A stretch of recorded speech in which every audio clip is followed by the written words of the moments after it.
physics of possibility. Quantum mechanics allows supreme mind. The brain is capable of millions of neural net. Cascade of biochemical An emotional response. molecules. The brain does not know the difference. What it sees in its environment and what it remembers. We are running the holodeck. Whatever way we observe the world around us. So how can you continue to see the world as real if the self that is determining it to be real is intangible?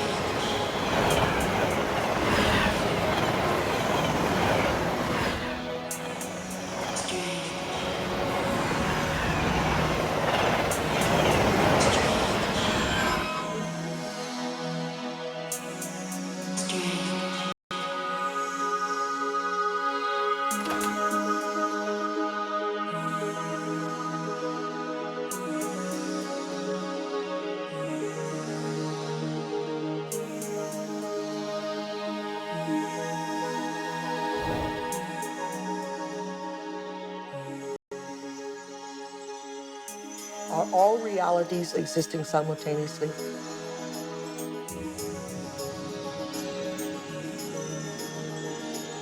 Is there a possibility that all potentials exist side by side?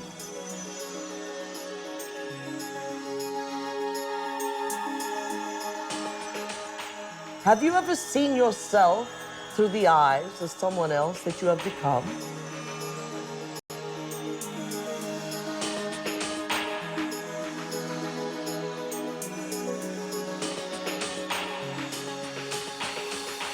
And looked at yourself through the eyes of the ultimate observer?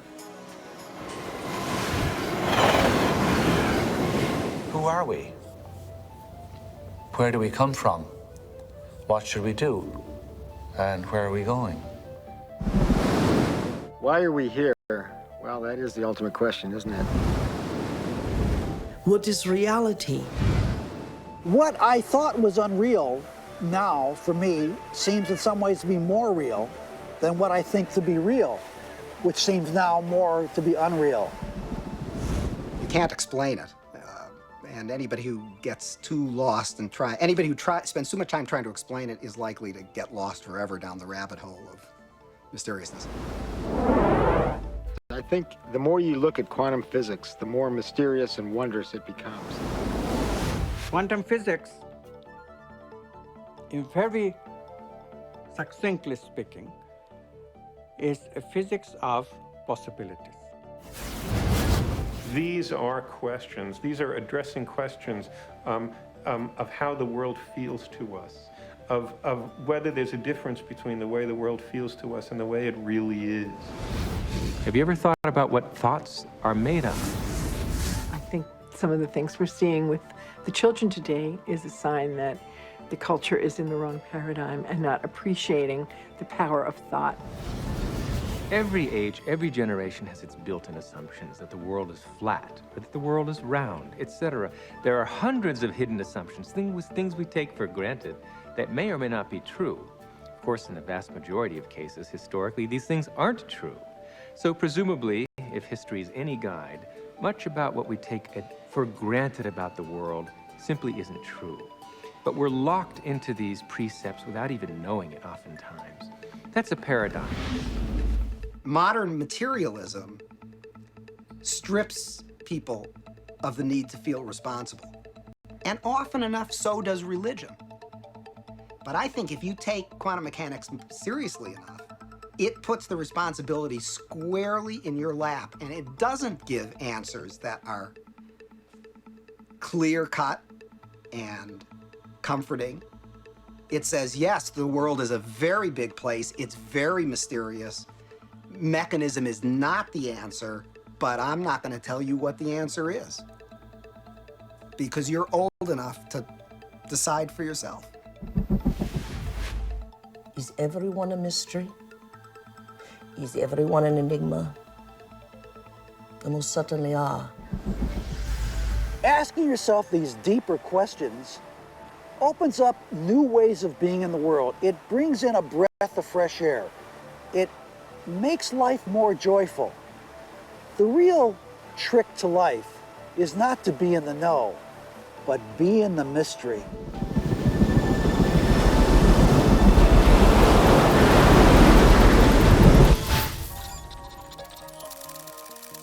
It's time to get wise.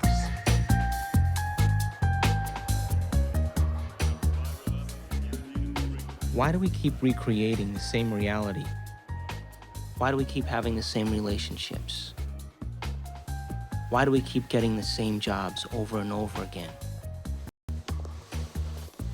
In this infinite sea of potentials that exist around us, how come we keep recreating the same realities?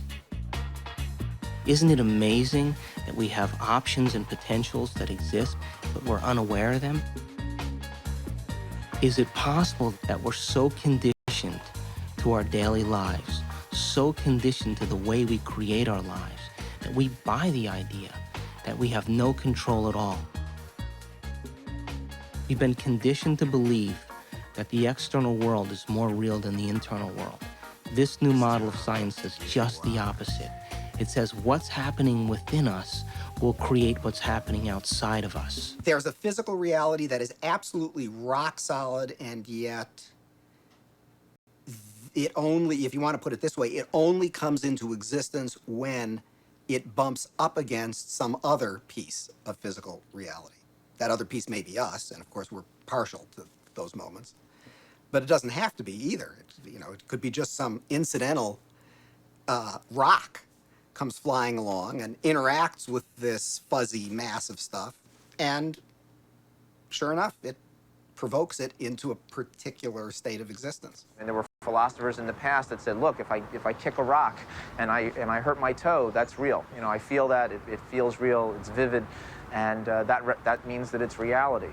But it's still an experience, and it's still this person's perception of it being real.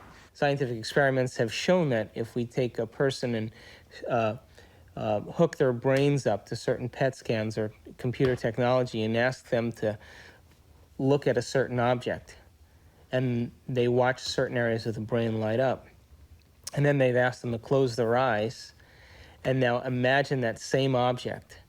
And when they imagine that same object, it produced the same areas of the brain to light up as if they were actually visually looking at it. So it caused scientists to back up and ask this question.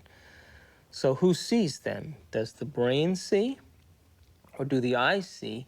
And what is reality? Is reality what we're seeing with our brain?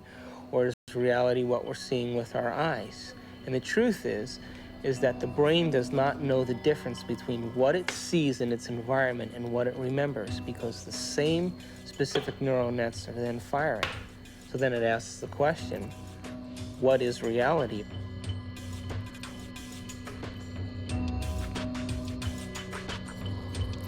We're bombarded by huge amounts of information, and it's coming into our body, and we're processing it, coming in through our sense organs. It's percolating up, and at each step we're eliminating information, and finally what is bubbling up to consciousness is the one that's the most self-serving. The brain processes 400 billion bits of information a second, but we're only aware of 2,000 of those. But our awareness of those 2,000 bits of information are just about the environment, our body, and about time.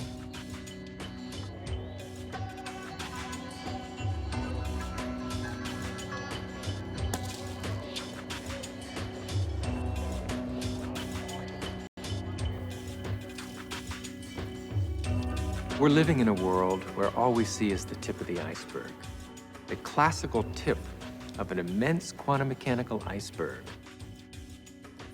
Hey, wow! You got a lot of shots to develop? No.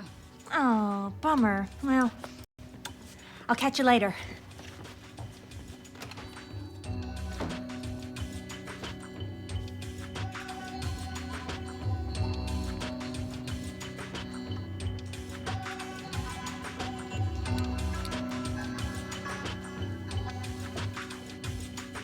If the brain is processing 400 billion bits of information, and our awareness is only on 2,000, that means reality is happening in the brain all the time. It's receiving that information, and yet we haven't integrated it.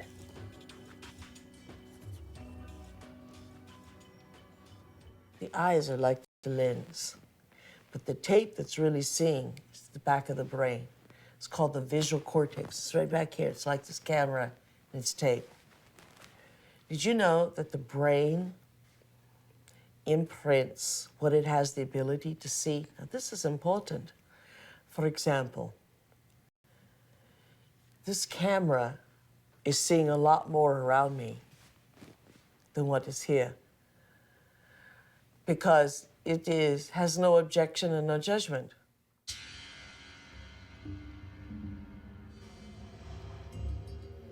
The only movie that's playing in the brain is what we have the ability to see.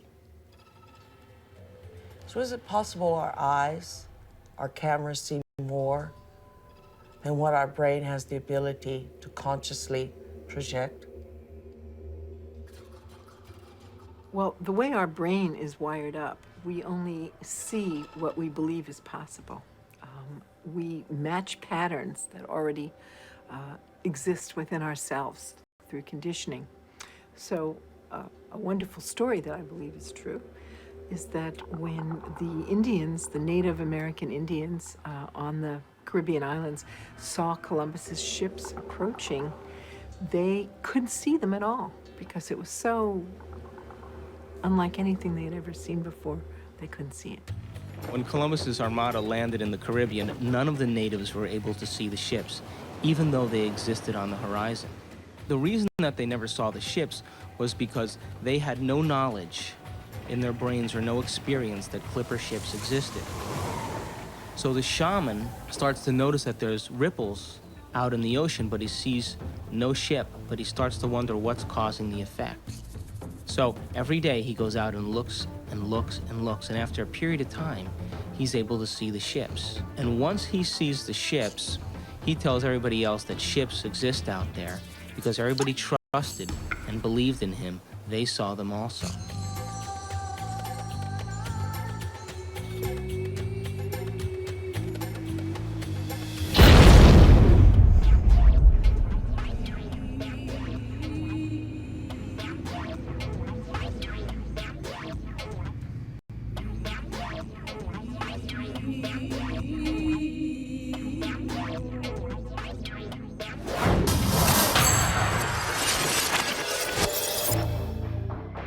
We create reality.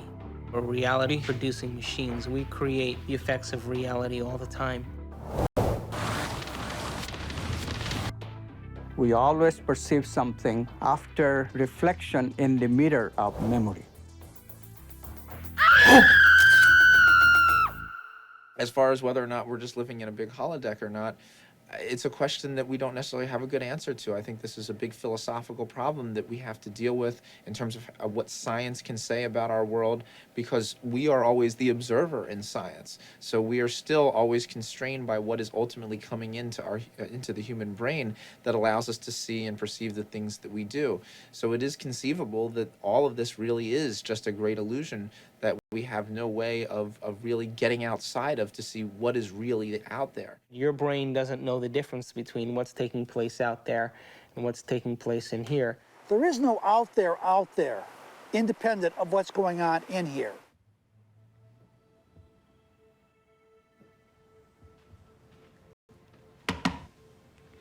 You okay? I heard you scream earlier. Was it another dream?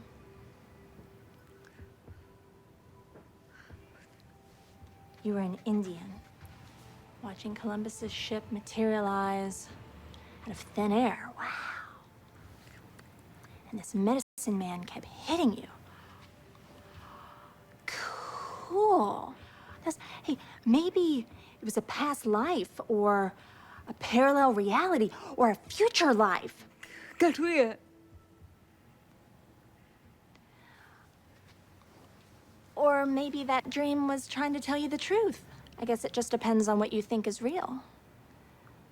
Maybe you should try different anxiety pills. Man put the final can't think you. Well, I have to go get dressed. I hope you feel better, Amanda.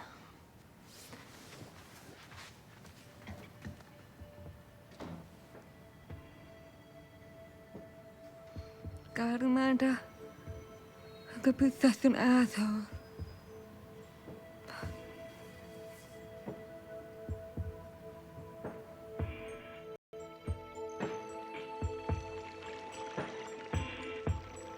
There actually are choices in the direction of how a life can go that are contingent upon small level quantum effects not being washed out.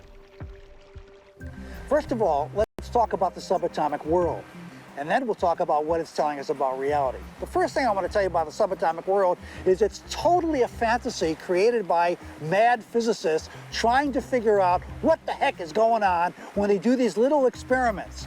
By little experiments, I mean big energy in little spaces and little pieces of time.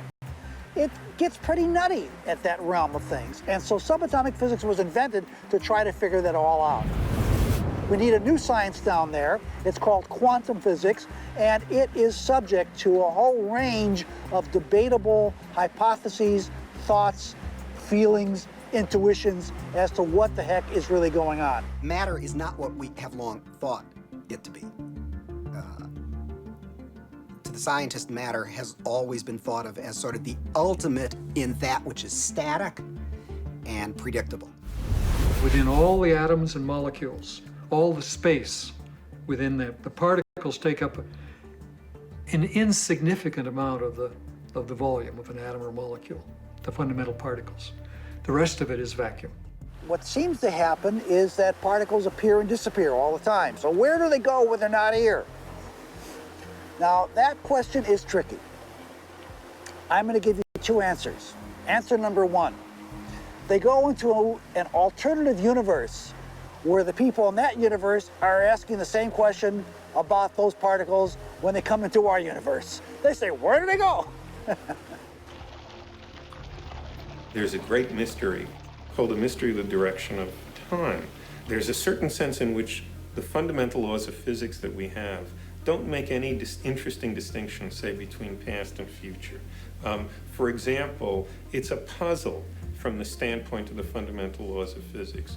Why we should be able to remember the past and not have the same kind of epistemic access to the future. It's a puzzle from the standpoint of these laws, why we should think something like, by acting now, we can affect the future but not the past. These things, that we have a different kind of epistemic access to the past and the future, that we have a different kind of control by acting now over the future than we do over the past. These things are so fundamental to the way we experience the world that that it seems to me not to be curious about them is to be, 3/4 of the way to being dead.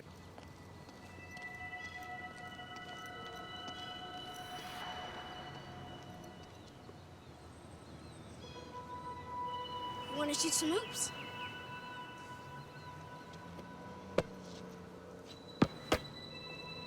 Now you don't have to be like that. Come on and play. Look, he likes you. Don't you have time for a little one-on-one? How long has it been since you played? Come on, you got the ball. Take a shot. No, my lady, not from there. It's out of bounds. Gotta be on the court to be in play.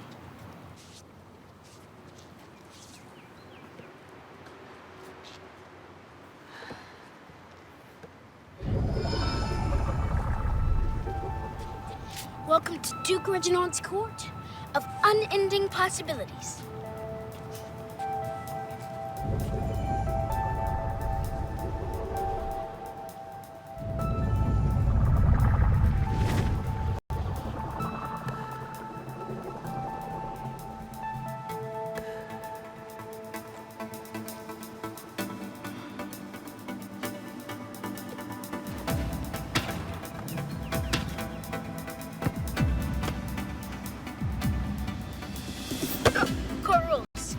think of the last one. The huh? It never touched you. Right. And it's not solid. Its ball is mostly empty. In fact, the universe is mostly empty.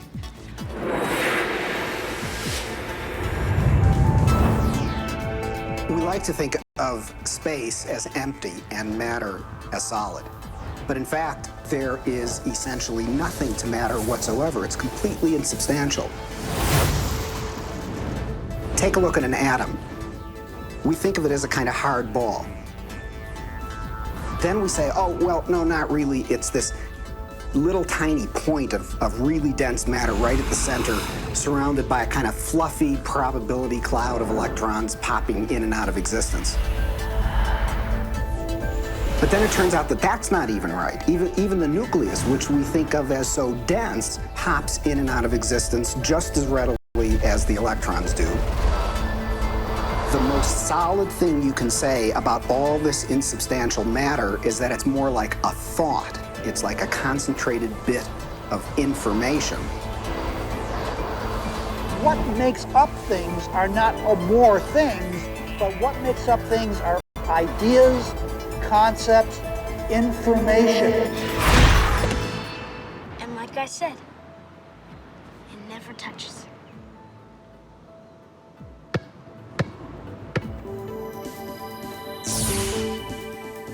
Those electrons build up a charge and push the other electrons away before they touch.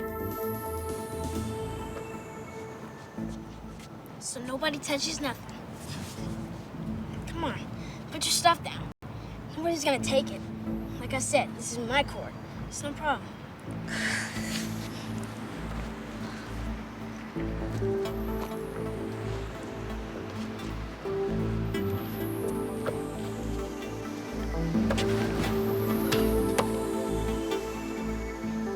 How long has it been? I think. It's only in conscious experience that it seems that we move forward in time.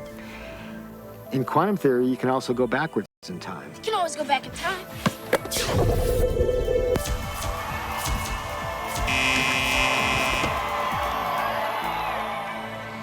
What's the matter? Remember, it's empty. How do you know this yet? I read Dr. Quantum comics. Everybody thinks it's just kid stuff, but I know it's real. That's how I do my magic on the court. Yeah, I always choose the Wonder Boy first. He's got the weirding way. Well, Dr. Quantum says everybody's got it. Everybody's doing it. Doing it constantly. Each and every time you look. When you ain't looking, it's like a wave. When you are looking, it's like a particle. When you are not looking, there are waves of possibility. When you are looking, then there are particles of experience. A particle, which we think of as a solid thing, really exists in a so-called superposition, a spread out wave of possible locations. And it's in all of those at once. The instant you check on it, it snaps into just one of those possible positions. Quantum superposition implies that a particle can be in two or more places or states simultaneously. And this is a very bizarre concept and one of the hallmarks of the quantum world. Superheroes use superposition, with the world being potential strips of reality. Until we choose. Heroes choose what they want. Being in many places at once, experiencing many possibilities all at once, and then collapsing on the one.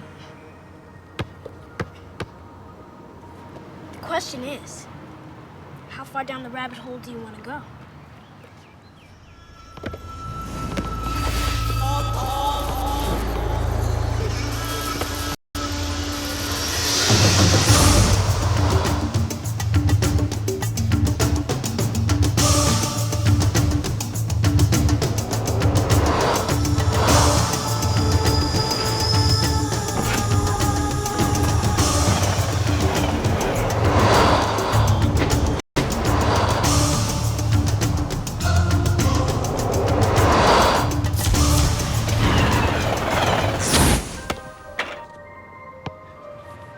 Nice shot.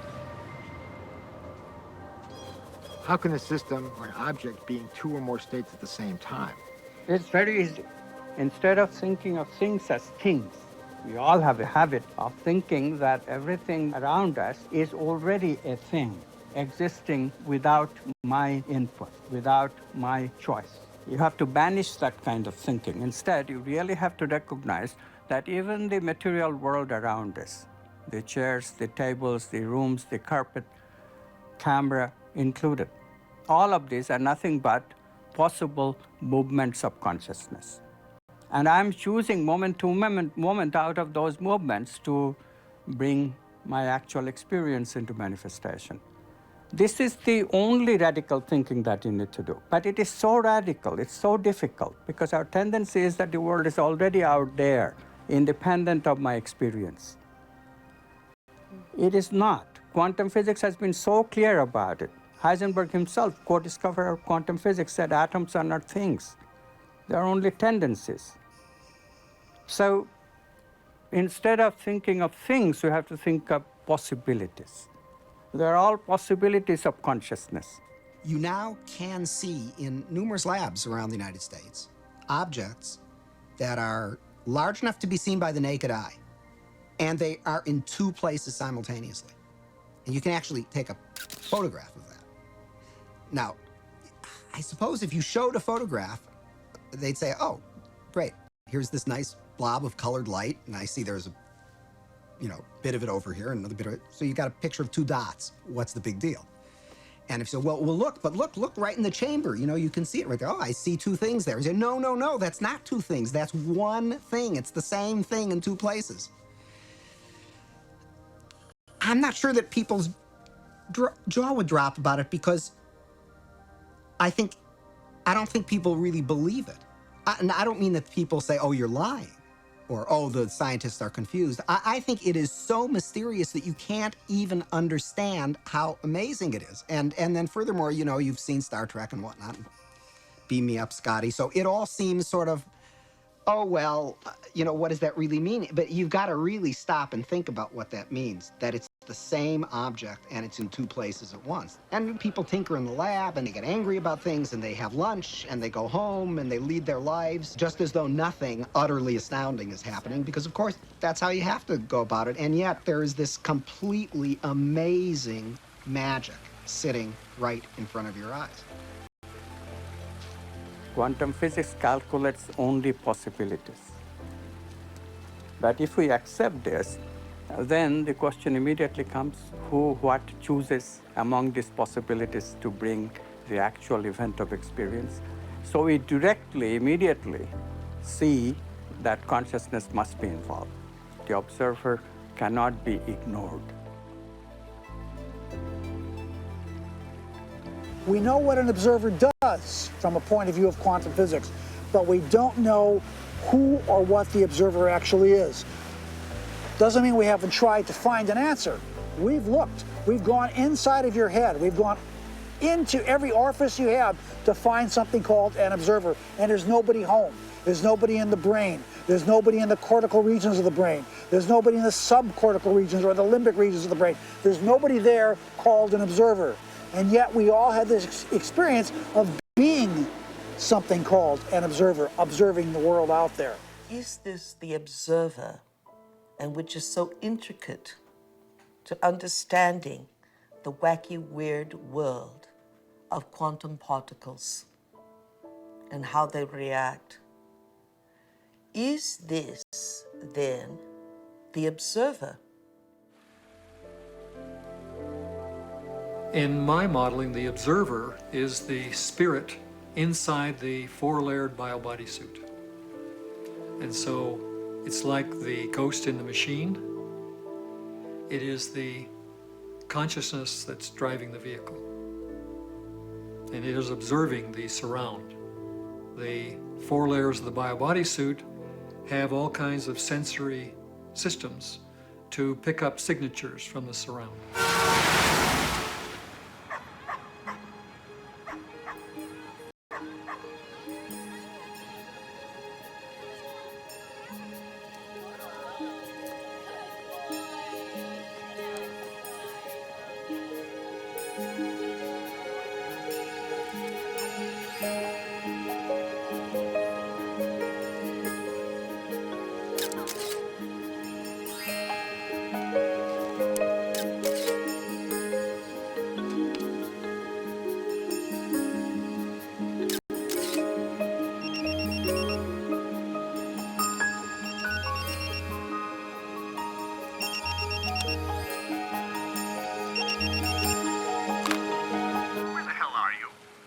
a studio full of people, but oh my God, there's no photographer.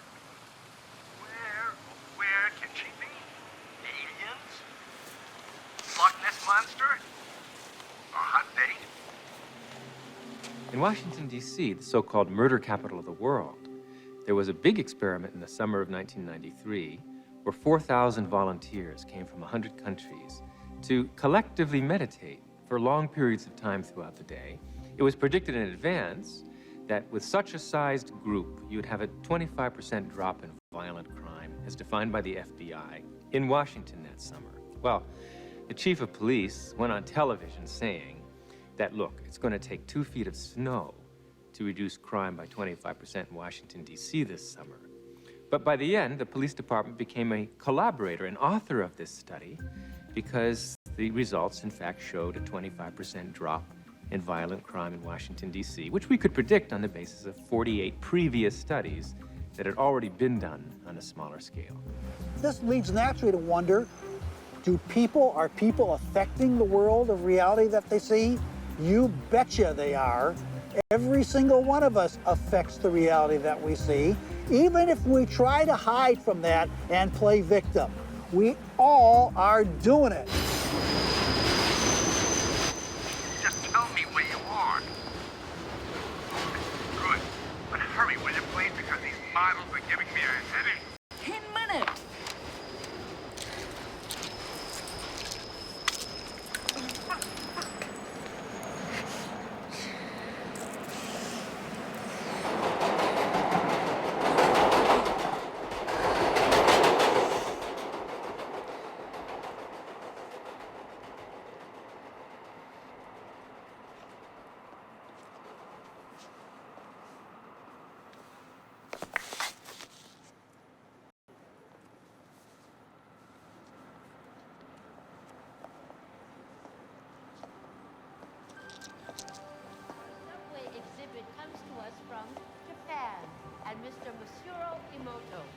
Mr. Emoto became terribly interested in the molecular structure of water and what affects it.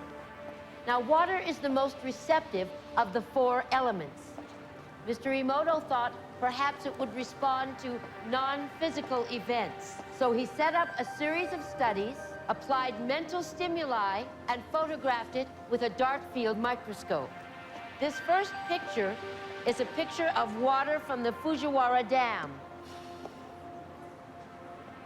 And this picture is the same water after receiving a blessing from a Zen Buddhist monk. Now, in this next series of pictures, Mr. Emoto printed out words, taped them to bottles of distilled water, and left them out overnight. This first photograph is a picture of the pure distilled water, just the essence of itself. These subsequent photographs, as you can see, are each different. This is the chi of love. And we move along here to thank you. And you can see where he taped that to this bottle here. But if you read Japanese, you already knew that. Now, Mr. Emoto speaks of the thought or intent being the driving force in all of this. The science of how that actually affects the molecules is unknown, except to the water molecules, of course. And it's really fascinating when you keep in mind that 90% of our bodies are water.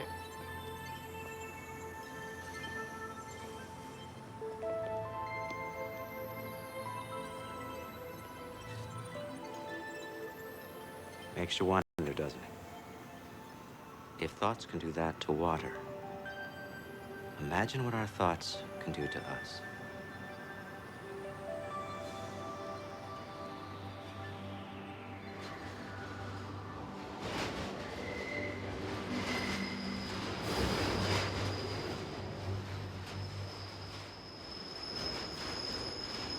Absolutely, thought alone can completely change the body. Most people don't affect reality in a consistent, substantial way because they don't believe they can.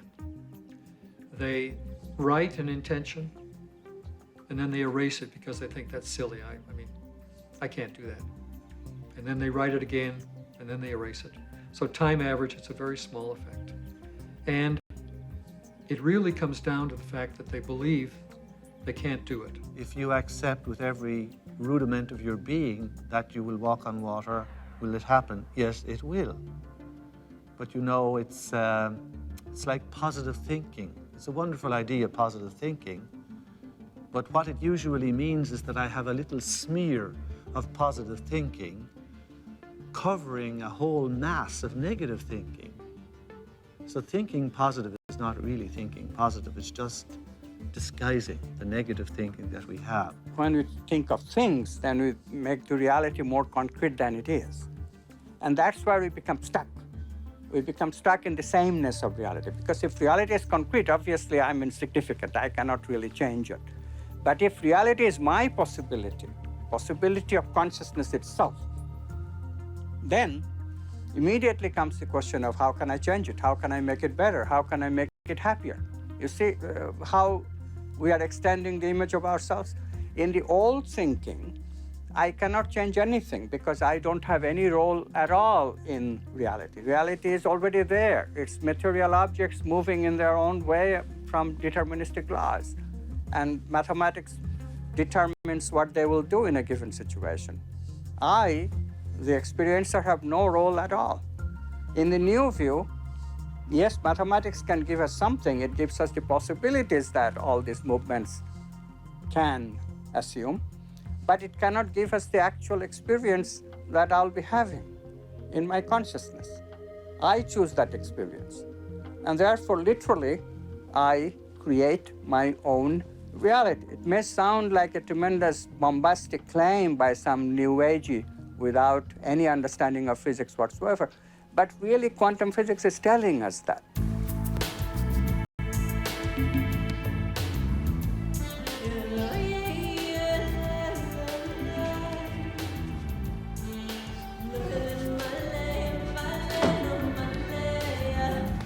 Hey, how was the shoot?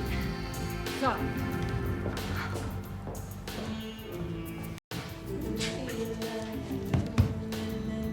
Your boss called. He's worried about you.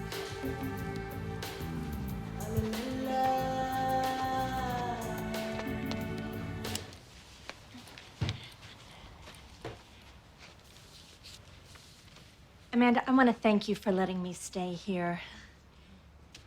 I know I'm a bit much sometimes and that it's been tough after Bob and all. And you've just been so wonderful. I mean, I make a mess and, well, I clean up afterwards, but it's not really your style. Sometimes I think you make me sane. Me? The day I make someone sane, they're in trouble. Anyway, I made you something as a thank you gift.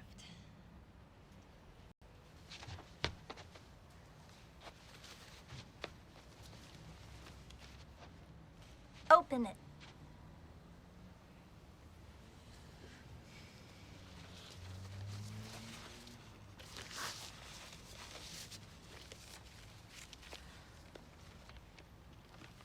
I went through your pictures and picked my favorite ones. And it took me forever because there's so many good ones.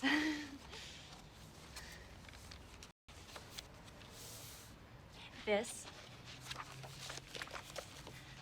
That's for all the wonderful photos you will be taking.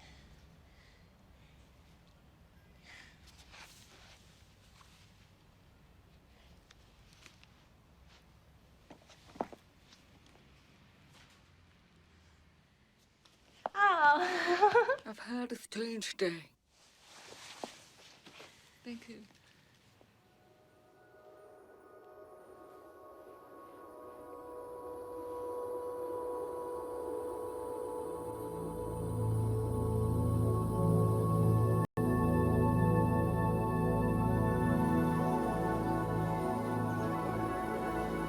Why am I here? What is the purpose of life?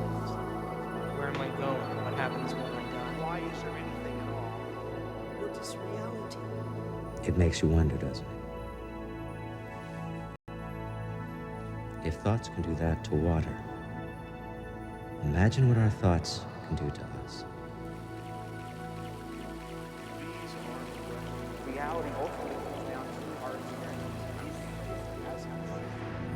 Successful answer. Have you ever thought about what thoughts are made of? Is there a substance of thought? I guess it just depends on what you think is real. The world being possible timelines of reality. Until we choose. Are all realities in the quantum field existing simultaneously? My definition of an addiction is something really simple, something that you can't stop. There literally are different worlds in which we live. There's the macroscopic world that we see. There's the world of our cells. There's the world of our atoms. There's the world of our nuclei. These are each totally different worlds. They have their own language. They have their own mathematics. They're not just smaller. Each is totally different, but they're complementary. Because I am my atoms, but I am also my cells. I'm also my macroscopic physiology. It's all true. They're just different levels of truth. The deepest level of truth uncovered by science and by philosophy is the fundamental truth of unity. At that deepest subnuclear level of our reality, you and I are literally one.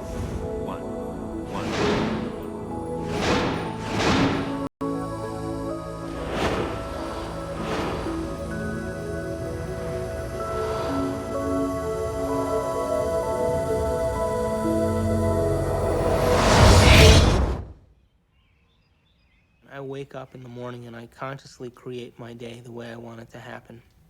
Now, sometimes, because my mind is examining all the things that I need to get done, it takes me a little bit to settle down and get to the point of where I'm actually intentionally creating my day. But here's the thing, when I create my day, and out of nowhere, little things happen that are so unexplainable, I know that they are the process or the result of my creation. And the more I do that, the more I build a neural net in my brain that I accept that that's possible. It gives me the power and the incentive to do it the next day. In addiction, we have a supreme, beautiful opportunity to decipher the difference between our intangibility of our nobleness of character and the day-to-day business of how that character is revealed in a three-dimensional world through our bodies.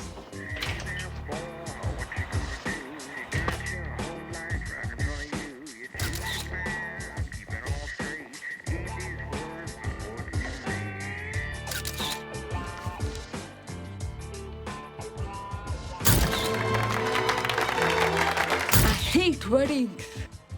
And what we will learn is that addiction is the feeling of a chemical rush that is cascaded through the bodies through a whole assortment of glands and ductless glands and through the spinal fluid, a feeling that some would call a sexual fantasy.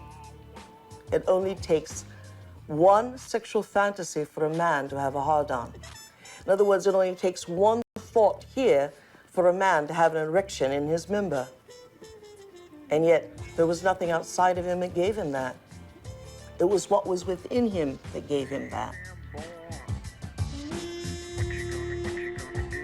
Oh, hey, Amanda, I didn't know you were there. Guilty. A wedding. Come on, blink. This is a good assignment, if you'd see it that way. What to see? I do. They did. Oh, God, Amanda. I mean, you live in your past. I mean, everything with you is about what happened. You hate churches, you hate weddings, you hate guys. And I want you to go scope it out. Don't need to. I got married there. I know. I took the pictures, remember? You got too many memories clouding your vision. Oh, Amanda, you know you're the best technical photographer I have. And I want to have some great pictures. You know what? You need a good Polish wedding. And watch out for those good Catholic boys, huh? You meet the priest. Come on, get out of here. Bye. When I was younger, I had lots of ideas about what God was. And now I realize I'm not conscious enough to truly understand what that concept means.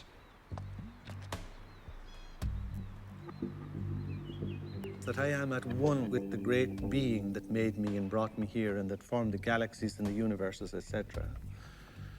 How did that get taken out of religion? It was not hard.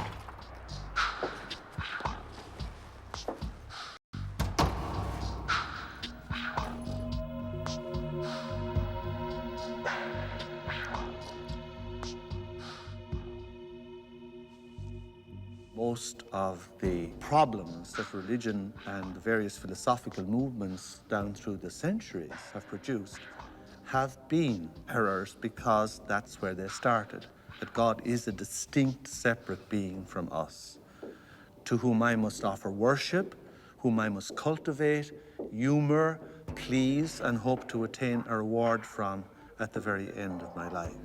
That is not what God is. That is a blasphemy. God is such a broad thing, some parts of which, most of the parts of which that are associated with organized religion is something that I sort of recoil at and something that I think has done a lot of harm to the world, done harm to women, done harm to oppressed peoples, done harm to the World Trade Center. And yet, at the same point, we have the epitome of a great science. The closest science has ever come to explaining Jesus' interpretation that the mustard seed was larger than the kingdom of heaven. And the only science that can fit into that analogy is quantum physics.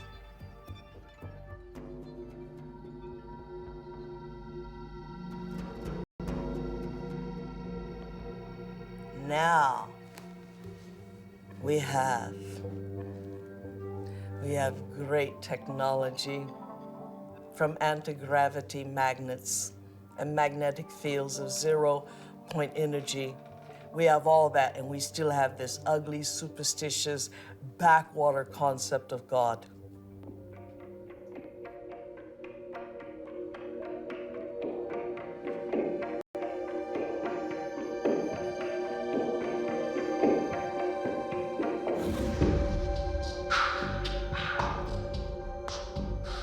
People fall into line very readily when they're threatened by these cosmic sentences of everlasting punishment.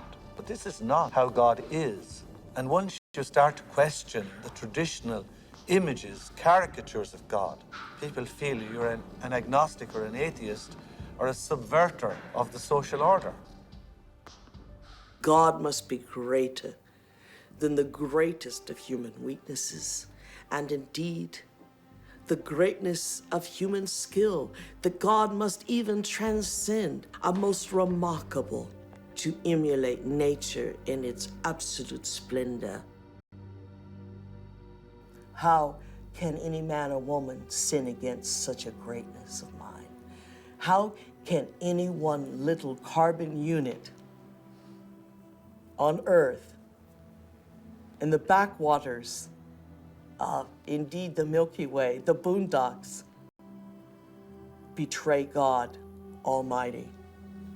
That is impossible.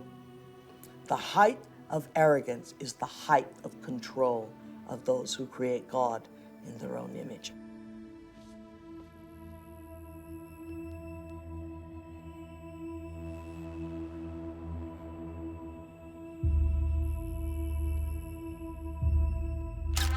I now present to you Mr. and Mrs. Richard Buck Filipowski.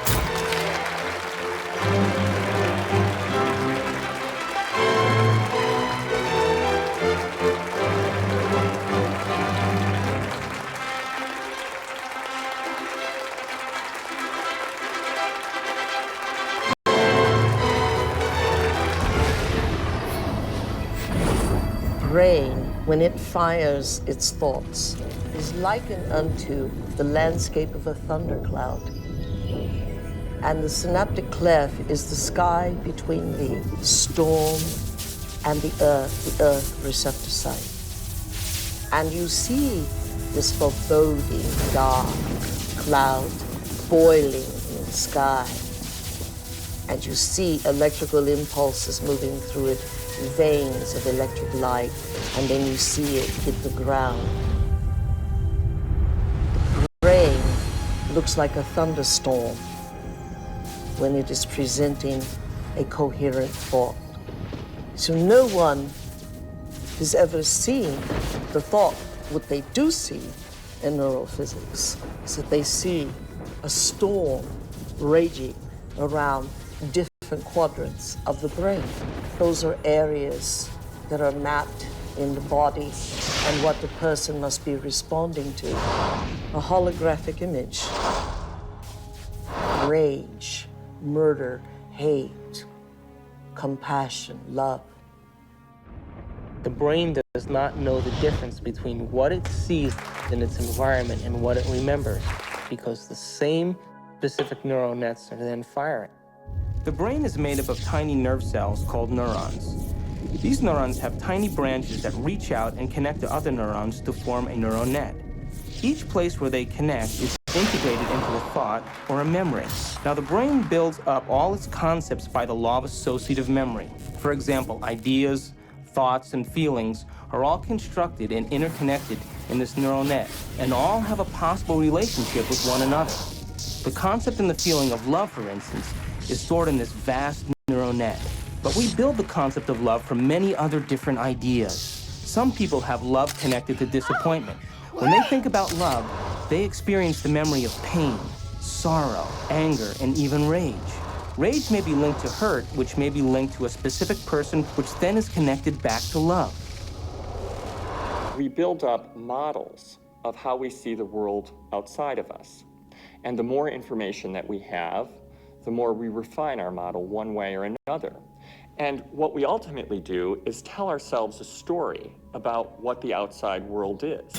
Any information that we process, any information that we take in from the environment is always colored by the experiences that we've had and an emotional response that we're having to what we're bringing in. Who is in the driver's seat when we control our emotions or we respond to our emotions? We know physiologically that nerve cells that fire together wire together. If you practice something over and over again, those nerve cells have a long-term relationship. If you get angry on a daily basis, if you get frustrated on a daily basis, if you suffer on a daily basis, if you give reasons for the victimization in your life, you're rewiring and reintegrating that neural net on a daily basis, and that neural net now has a long-term relationship with all those other nerve cells called an identity. We also know that nerve cells that don't fire together no longer wire together. They lose their long-term relationship because every time we interrupt the thought process that produces a chemical response in the body, every time we interrupt it, those nerve cells that are connected to each other start breaking the long-term relationship. When we start interrupting and observing, not by stimulus and response and that automatic reaction, but by observing the effects it takes, then we are no longer the body, mind, conscious, emotional person that's responding to its environment as if it is automatic.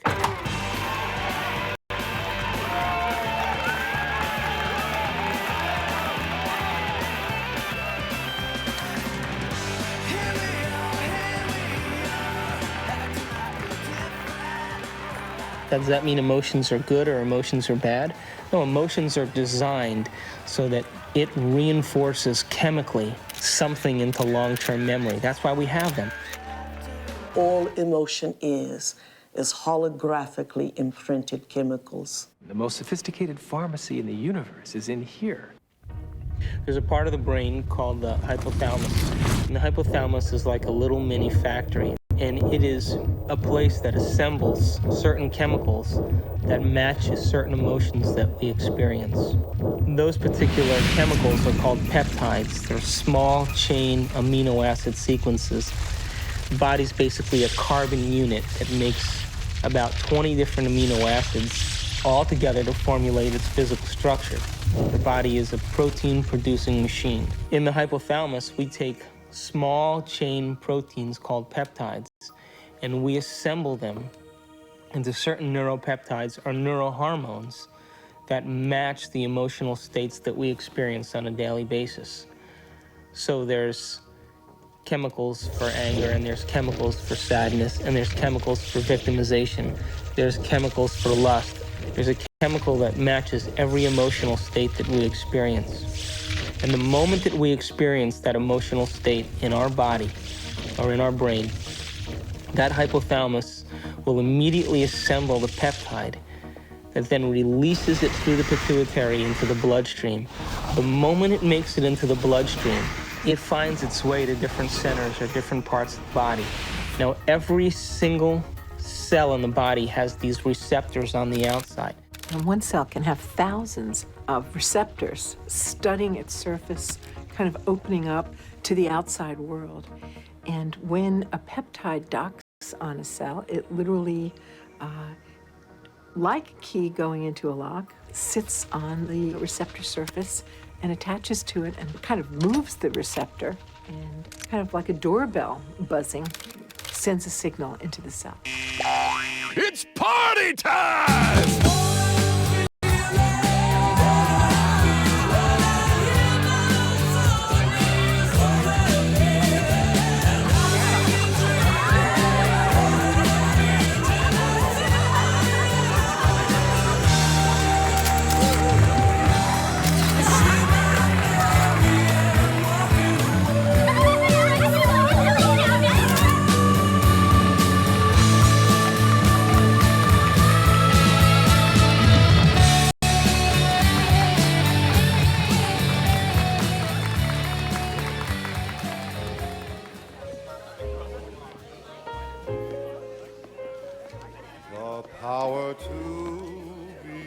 What happens in adulthood is that most of us who've had our glitches along the way are operating in an emotionally detached place, or we're operating as if today were yesterday.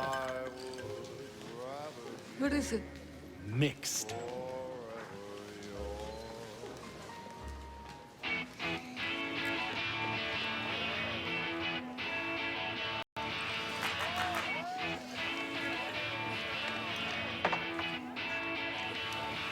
In either the disconnected place or the overly emotional reactive place, because they've gone to an earlier time in reality, the person is not operating as an integrated whole.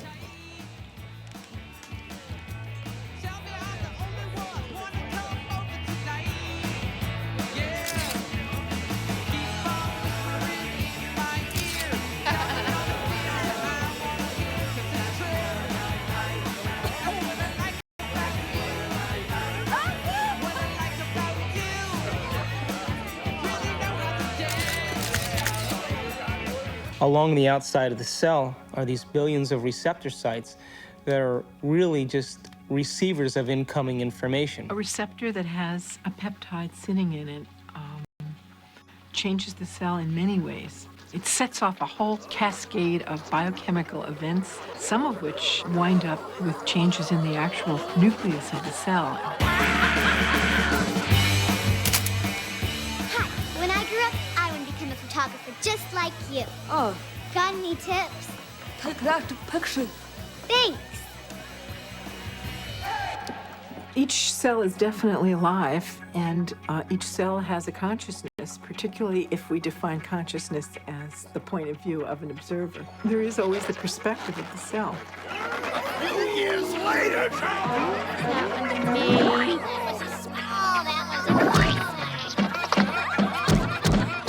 In fact, the cell is the smallest unit of consciousness in the body. I'm hungry. I'm hungry.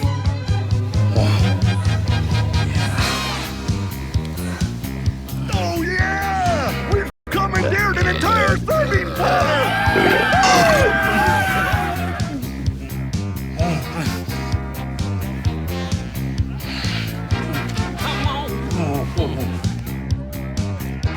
Yeah, keep it coming, keep it coming. Yeah. Oh, let's go.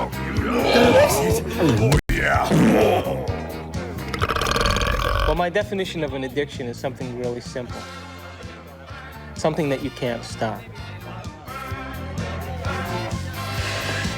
Oh, make me suffer, please. You wanna hurt? We bring to ourselves situations that will fulfill the biochemical craving of the cells of our body by creating situations that meet our chemical needs. It always happens to me. Every day. An addict will always need a little bit more in order to get a rush or a high of what they're looking for chemically. Don't tell me to calm down. You're always bossing me around. So my definition really means that if you can't control your emotional state, you must be addicted to it. I knew this was gonna happen. That's not what we agreed upon. You're not going to screw me. Why don't you read the contract, You won't do anything about it, so I No, will. no, ma'am. Don't dip your half-eaten shrimp back into the cocktail sauce. Screw you and your health codes. I am the bride's sister. I'll stick my ass in the cocktail sauce if I damn well please. Come on. I want you to get out there and serve and make sure everybody has a full glass. Fun, fun, fun. Listen, you won't do anything about it, so You are not the sandwich. Talk just like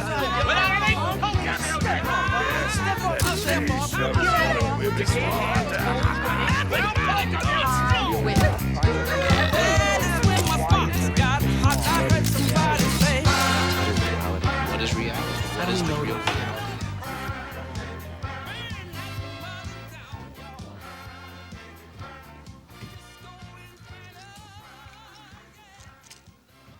So how can anyone really say they're in love with a specific person, for example? They're only in love with the anticipation of the emotions they're addicted to. Because the same person could fall out of favor the next week by not complying.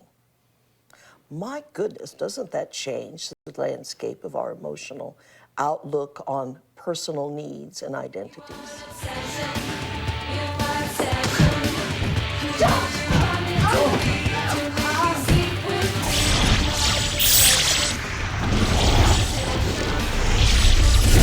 Oh, yeah. Come here.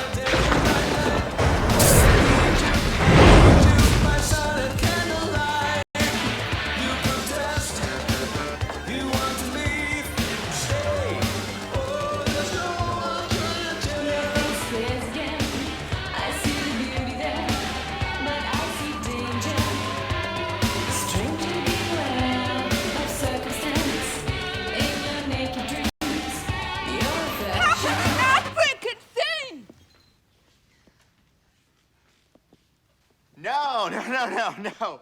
You got the punchline wrong. It's a photographer's joke. Go on about your music. Are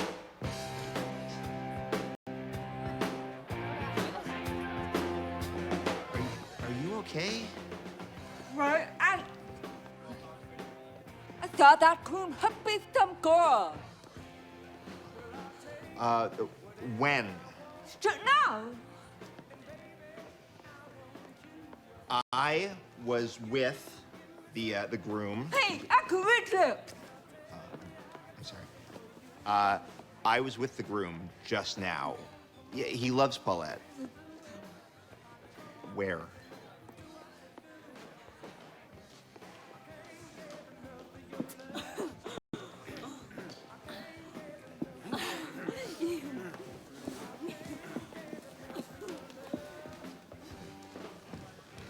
Polacks, they all look the same in a tux. You're not Polish. Hi. Thanks. Here. This will help.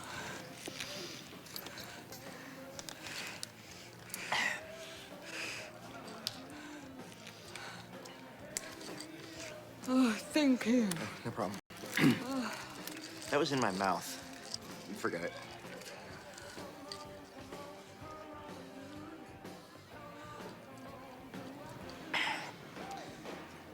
So, what's your name? Elliot. Hi. Yeah, It's I'm Amanda. Hey, Amanda. I should have asked you what your name. You photograph a lot of weddings? I hate it. doing the thing again with my hands. I'm sorry. We are emotions, and emotions are us. Again, I can't separate emotions. When you consider that every aspect of your digestion, every sphincter that opens and closes, every group of cells that come in for nourishment and then moves out to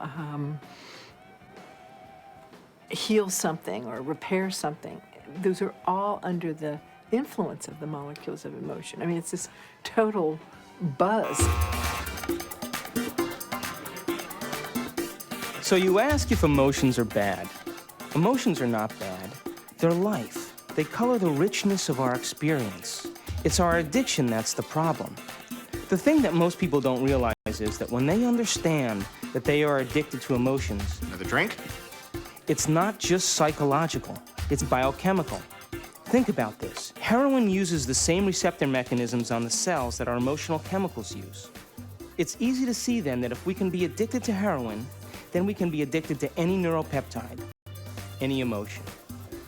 To the groom! To the groom. Woo.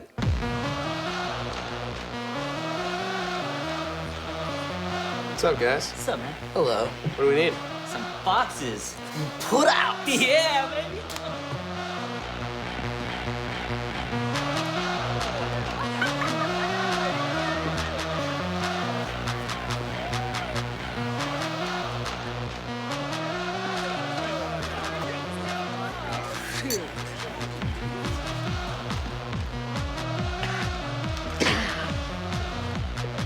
So. The relevant search command that's going on is related to finding a certain emotional state. I mean, we can't even direct our eyes without having an emotional aspect to it.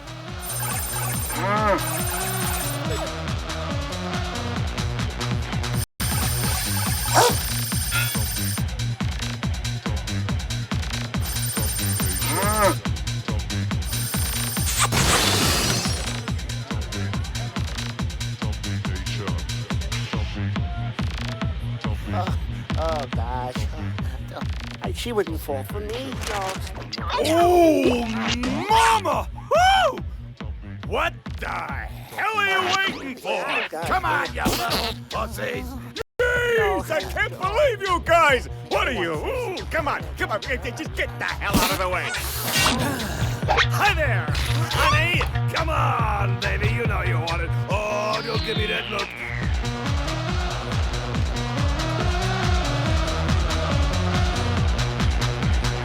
Wow.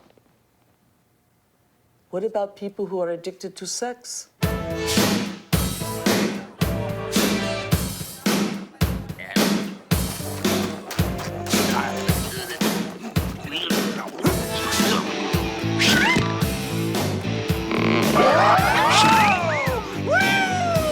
Hello there, big boy. Is there a rocket in your pocket, or are you just happy to see me?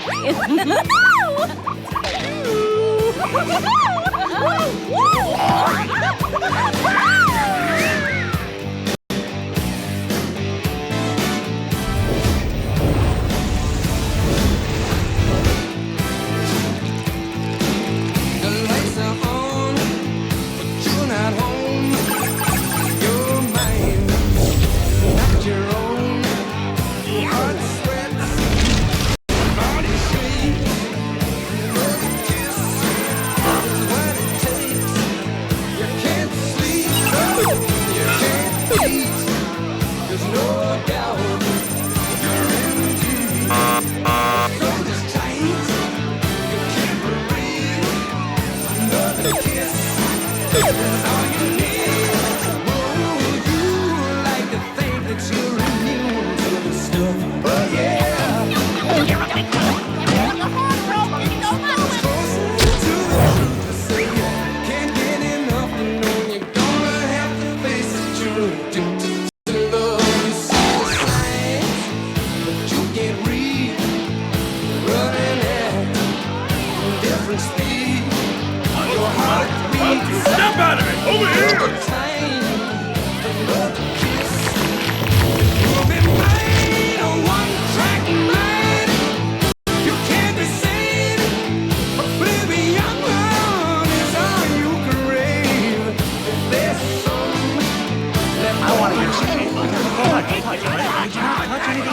pretty expensive equipment, all right?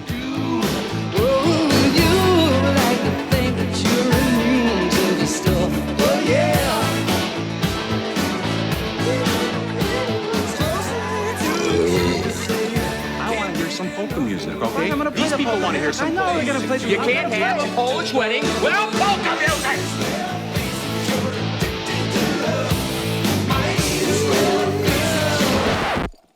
No, would you leave it alone? Keep your How can you have a Polish wedding without Polish music? hands off my equipment!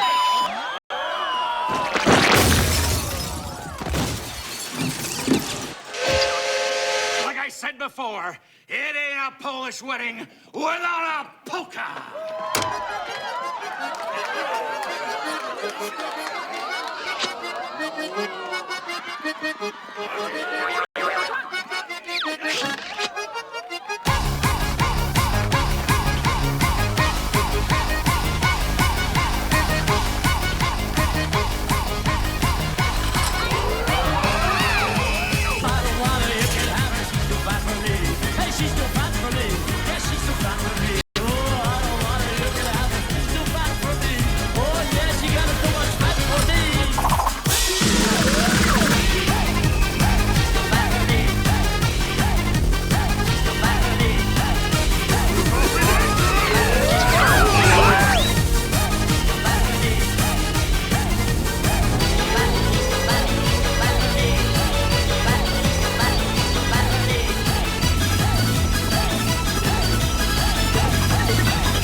When your road deserts you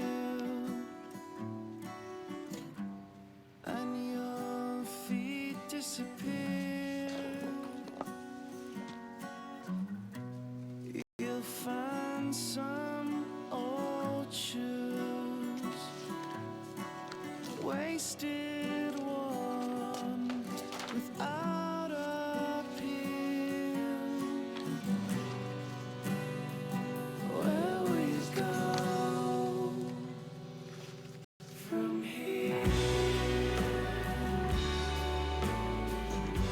It gets wrong from here. You're sitting still inside the fear. There must be some way out of here.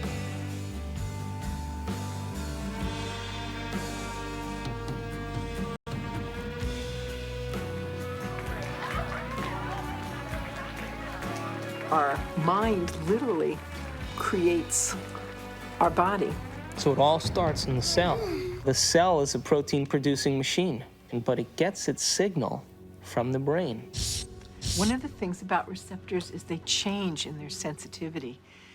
If a given receptor for a given drug or internal juice is being bombarded for a long time at a high intensity, it will literally shrink up. There will be less of them, or it will be hooked up in such a way that it is desensitized or downregulated.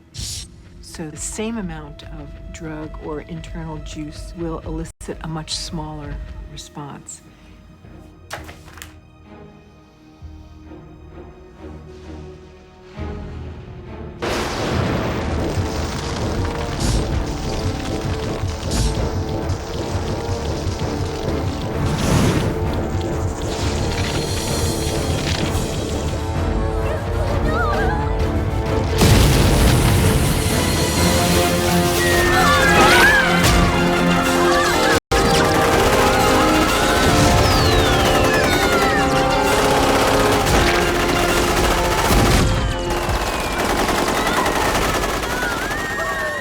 If we're bombarding the cell with the same attitude and the same chemistry over and over again on a daily basis, when that cell finally decides to divide, when it produces a sister cell or a daughter cell, that next cell will have more receptor sites for those particular emotional neuropeptides and less receptor sites for vitamins, minerals, nutrients, fluid exchange, or even the release of waste products or toxins.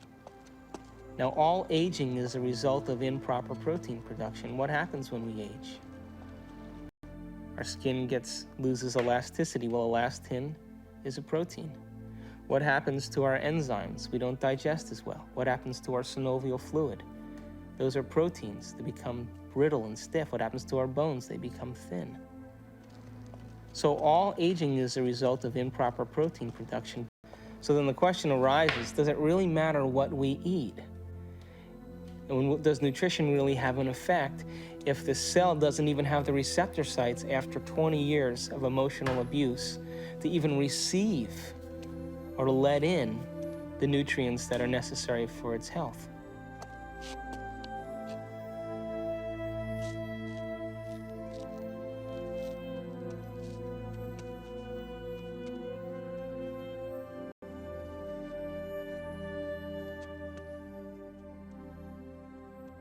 Okay, guys, it's time for a course correction on our trajectory along the path of our adventure. And that course correction is the movement to a new paradigm, just an expansion of the old. Just as the universe is larger than we thought it was in our modeling. And it's always larger than we think it is.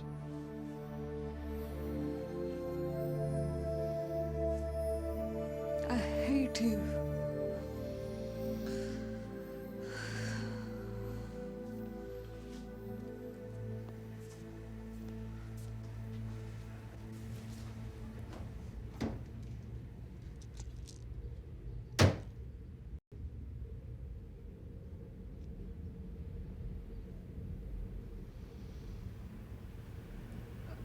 Hate you.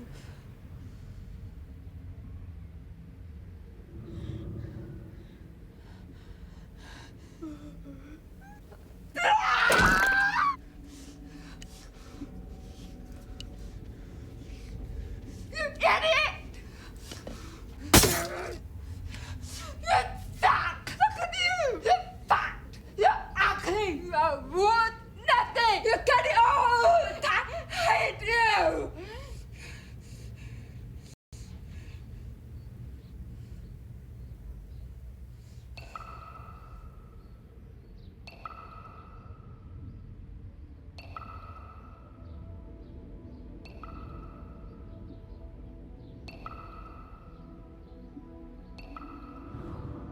It makes you wonder, doesn't it? If thoughts can do that to water, imagine what our thoughts can do to us.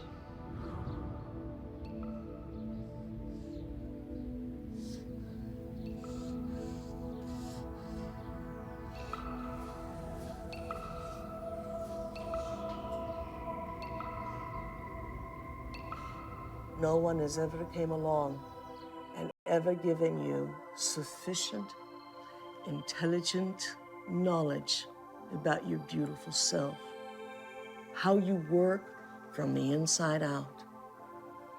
Why do you have addictions? Because you have nothing better. You have dreamt of nothing better because no one has ever taught you how to dream better.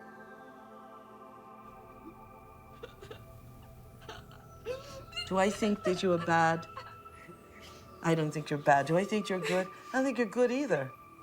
I think you're God.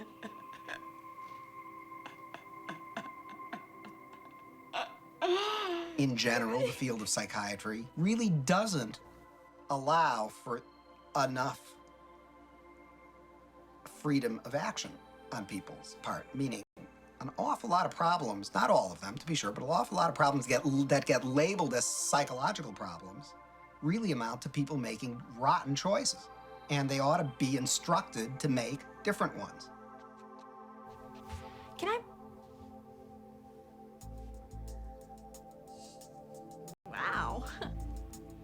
borrow some toothpaste?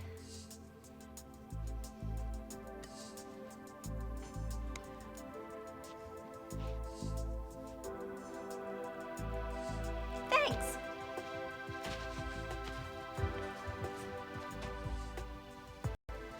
When I talk about we disappearing, I don't mean that we physically disappear. What I mean is that we move out of the area of the brain that has to do with our personality, that has to do with our association to people, our association to places, our association to things and times and events. We don't exist in the associative centers in our brain that reaffirms our identity and reaffirms our personality. For the average person in the world who lives life and considers their life boring or uninspiring is because they've made no attempt to gain knowledge and information that will inspire them. They're so hypnotized by their environment through the media, through television, through people living and creating ideals that everybody struggles to become, that no one can actually become in terms of physical appearance and definitions of beauty and valor that are all illusions, that most people surrender and live their life in mediocrity. And they may live that life and the soul may never really, their desire may never really rise to the surface, so they may want to be something else. But if it does rise to the surface and they ask themselves if there is something more, or why am I here? What is the purpose of life? Where am I going? What happens when I die? They start to ask those questions. They start to flirt and interact with the perception that they may be having a nervous breakdown. And in reality, what they're doing is that their old concepts of how they viewed their life in the world start to fall apart.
We're in completely new territory in our brain. And because we're in completely new territory, we're rewiring the brain, literally reconnecting to a new concept. Then ultimately, it changes us from the inside out. If I change my mind, will I change my choices? If I change my choices, will my life change? Why can't I change? What am I addicted to? What will I lose that I'm chemically attached to? And what person, place, thing, time, or event that I'm chemically attached to that I don't want to lose because I may have to experience the chemical withdrawal from that? Hence the human drama.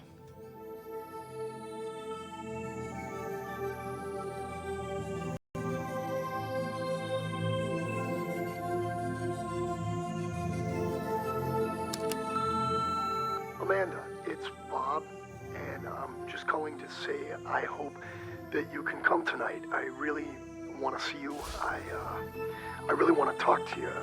I know we can work things out.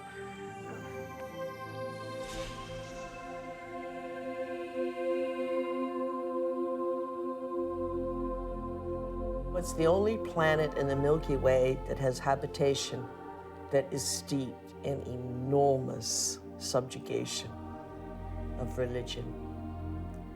You know why that is? Is because people have set up right and wrong.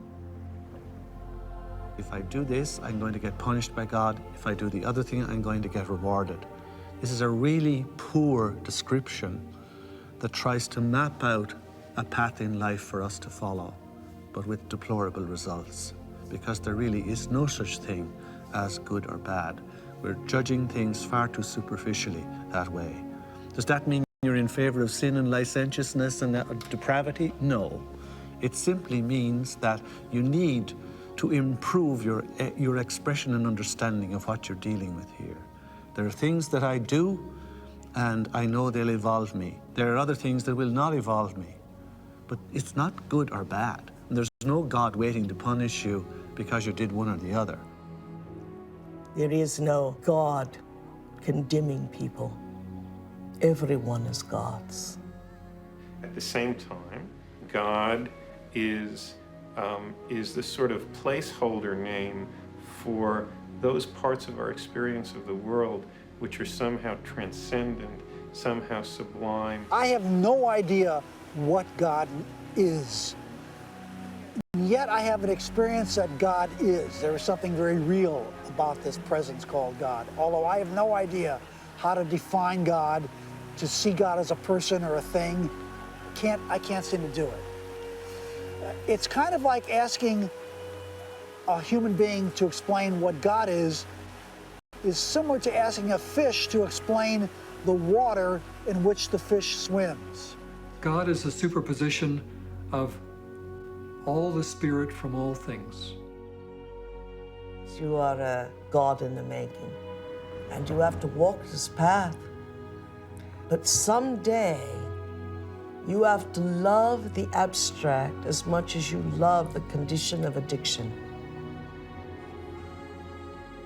The only way that I will ever be great to myself is not what I do to my body, but what I do to my mind.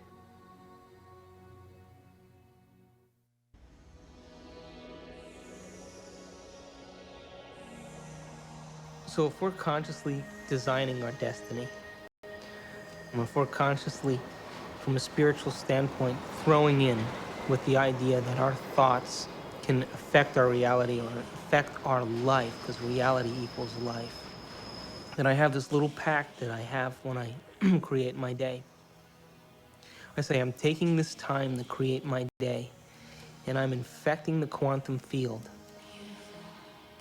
Now, if is in fact the observers watching me the whole time that I'm doing this, and there is a spiritual aspect to myself, then show me a sign today that you paid attention to any one of these things that I created, and bring them in a way that I won't expect. So I'm as surprised at my ability to be able to experience these things and make it so that I have no doubt that it's come from you.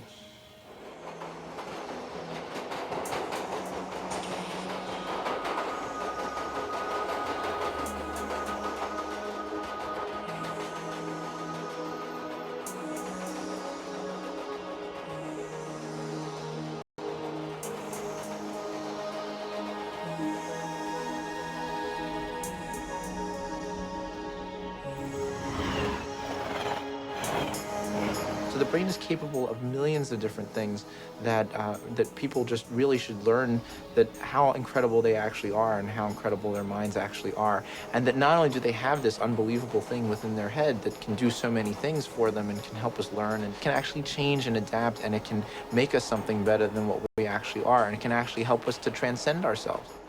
That there may be some way that it can actually take us to a higher level of our existence, where we can actually understand the world in a deeper way, where we can understand our relationship to things and people in a deeper way, and we can ultimately make more meaning for ourselves in our world. We can show that there's a spiritual part of our brain, but it's a part that we all can have access to, and it's something that we can all do.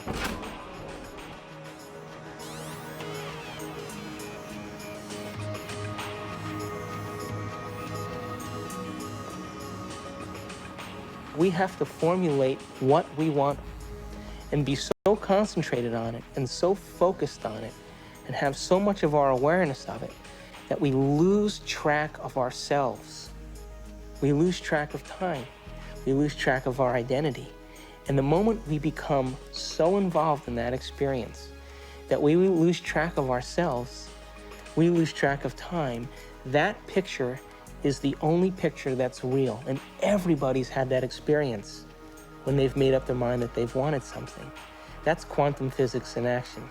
That's manifesting reality. That's the observer in full effect. Your consciousness influences others around you. It influences material properties. It influences your future. You are co-creating your future.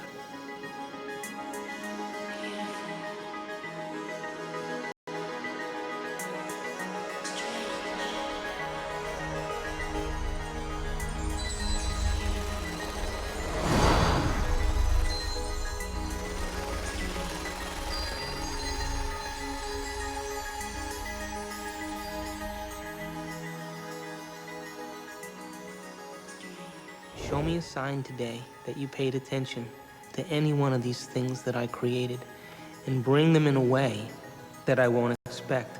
So I'm as surprised at my ability to be able to experience these things, and make it so that I have no doubt that it's come from you.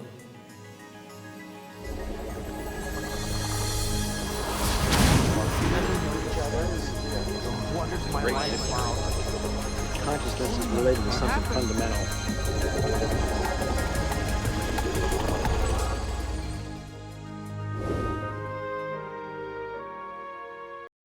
Have you ever seen yourself through the eyes of someone else that you have become?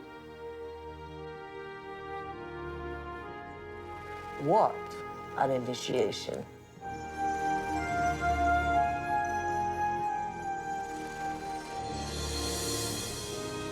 Have you ever stopped for a moment and looked at yourself through the eyes of the ultimate observer?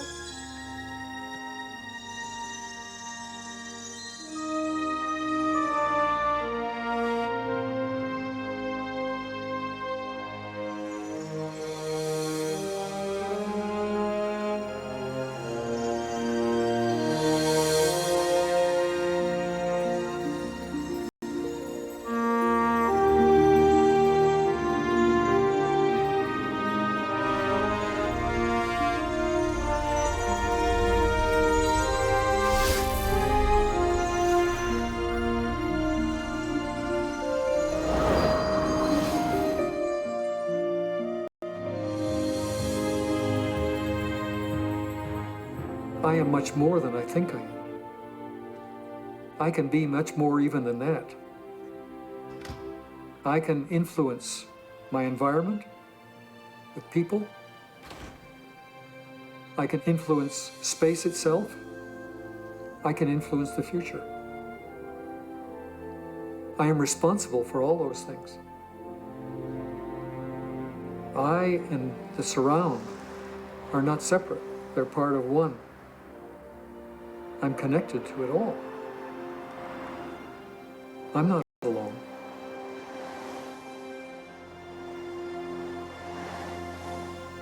Knowing that there's this interconnectedness of the universe, that we are all interconnected and that we are connected to the universe at its fundamental level, I think is as good an explanation for spirituality as there is.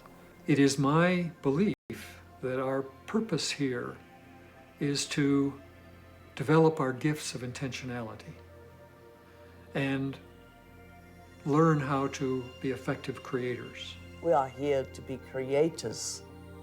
We are here to infiltrate space with ideas and mansions of thought. We are here to make something of this life. To acknowledge the quantum self, to acknowledge the place where we really have choice, to acknowledge mind. When that shift, our perspective takes place, we say that somebody has been enlightened.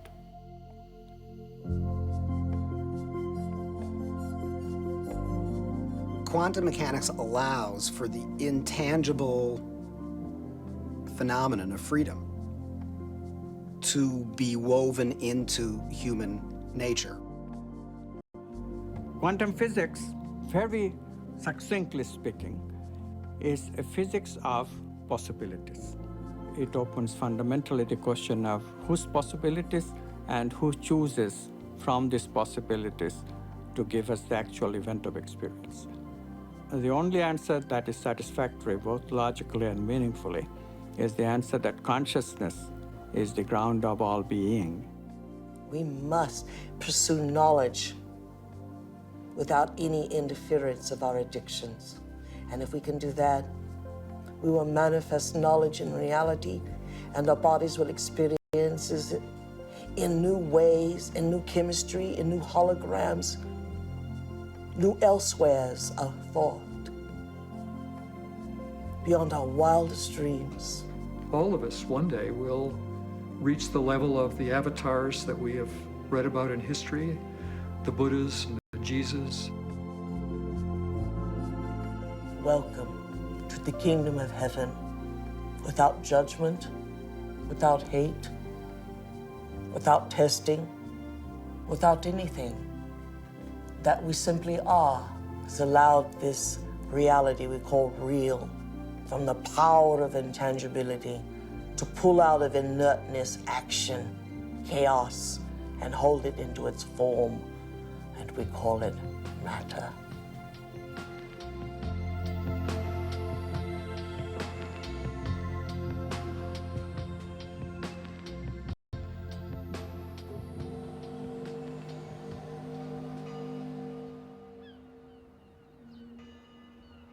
How can we measure the effects?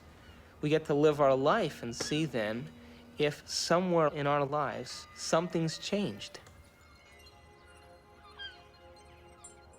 And then if it has changed, we become the scientists to our life, which is the whole reason why we're here.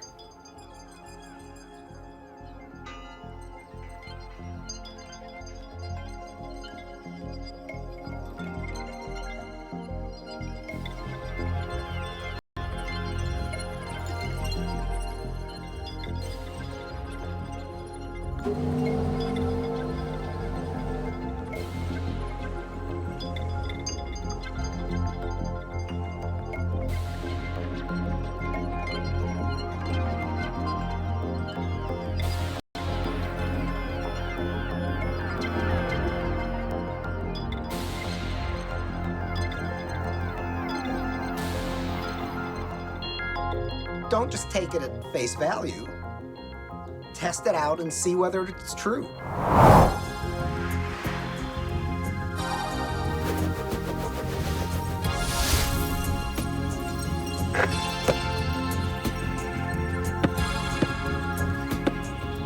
Hey, you're back. I'm back. So you never answered my question. What question? How far down the rabbit hole do you want to go?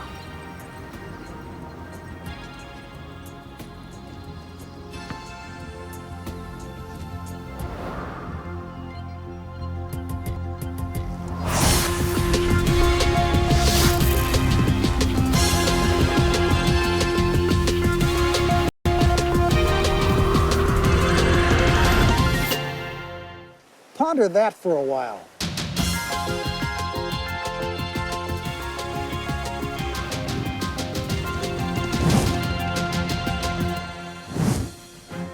My name's David Albert. I got a PhD in theoretical physics. I studied biochemistry at Rutgers University, and then went to chiropractic college at Life University in Atlanta, Georgia. My postgraduate training is in anatomy and physiology, neurochemistry, neurophysiology, and genetics. I study quantum physics. I sometimes teach it. I've written a book on quantum physics and many books explicating the meaning of quantum physics. After my PhD from Harvard, I went to CERN, the European Laboratory for Particle Research, and then joined faculty at Stanford. And my work there has been the development of unified quantum field theories. I have about 100 publications in this area, but perhaps I'm best known for the discovery of supersymmetric flipped SU5 grand unified field theory.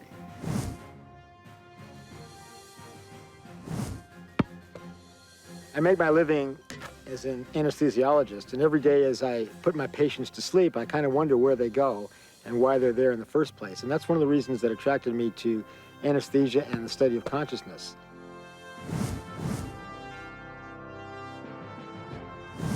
My name is Michal Ledwith, and for most of my life I was a professor of theology.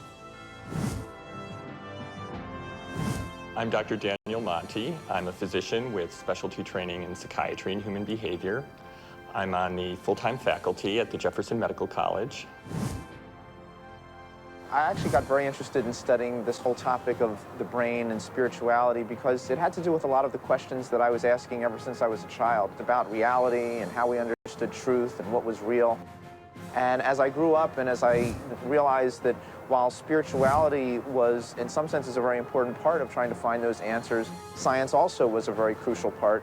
And I was ultimately looking for some way of bringing those two forces together.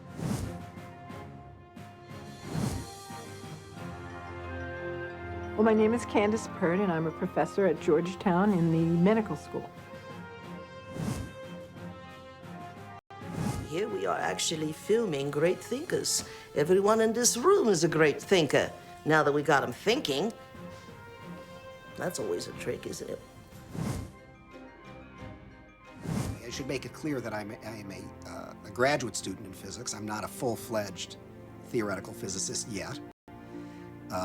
But if fortune smiles on me and I continue to work like a dog on my problem sets and exams and whatnot, eventually what I hope to do with this is to apply fundamental quantum theory to quantum information processing.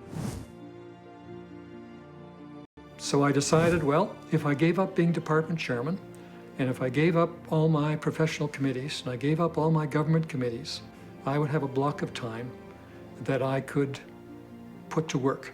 Of course, I give up all my power positions, but you have to sacrifice something. I had to keep my day job because my family needed to be fed.